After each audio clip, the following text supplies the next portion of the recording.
Terror channel. Today we're going to be diving into making cosplay for one of my favorite survival horror games of all time, Silent Hill 2. It just got a remake and I am so excited. What I want to do is create not one but 2 outfits to celebrate the remake, and I'm going to stream in them and it's going to be fucking awesome. This first video is going to be all about making the costume for one of the most iconic, terrifying, and oddly attractive characters in survival horror history. That's right, I'm talking about Pyramid Head. How you doing? The weird, tall, muscular dude in the abattoir apron with the giant knife that he drags behind him and the metal pyramid head for mask thing. You've seen the character, you know what I'm talking about.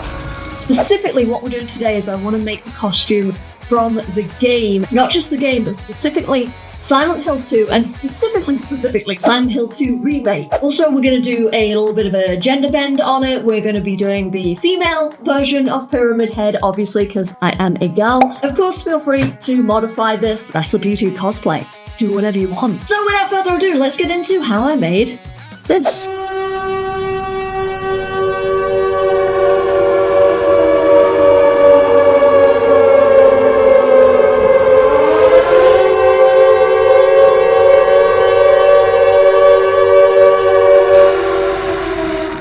Step 1. Big pieces of cardboard. Essentially, you're making triangles and taping them together. Doesn't sound that complicated, does it? Now, I did a bunch of research on how other cosplayers have tackled this build. I started with the measurements given on the site called Carbon Costume, which I've linked in the description below, and you should totally go check it out. Once I got all the pieces together, I tried it on, but it seemed way too wide. Now, usually I wouldn't complain about girth, if you know what I mean. That's what she said! But it just didn't look right, so I took the front panel off and I trimmed some off the sides and put everything back together again.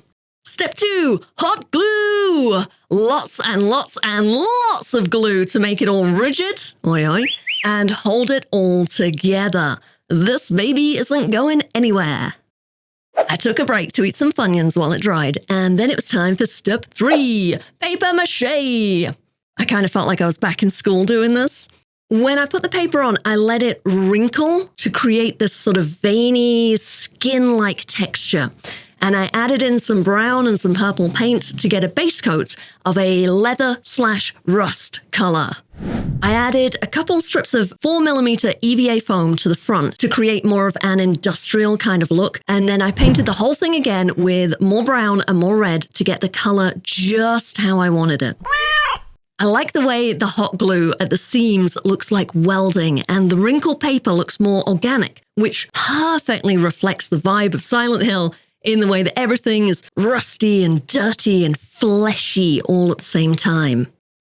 On the inside, I added a couple socks that are just duct taped in there, and they're filled with kind of like teddy bear foam. I got a grey scarf from the dollar store, splattered it with some brown paint, and glued that on the inside just to kind of hide the neck and any possibility of being able to see inside and see the unfinished interior of the helmet. By the way, if you think I'm doing a good job so far, Zay wants you to hit that like button. The dress was super easy. I bought a $4 sexy negligee type thing online, and I splattered the fuck out of it with red, black, and brown paint. I used a brush, a sponge, and even my hands to get a really layered, textured kind of look. I added a leather harness, belt, and wrist wraps to get that strapped in kind of look. Overall, I think this outfit fucking rocks, and I am so happy with how it turned out. Next up is to make the giant sword. I unfortunately had a little bit of a snafu with my camera, and my SD card decided to get all like corrupted and shit. I think Silent Hill got into it, and I lost the footage of me making the sword, but I can talk you through it.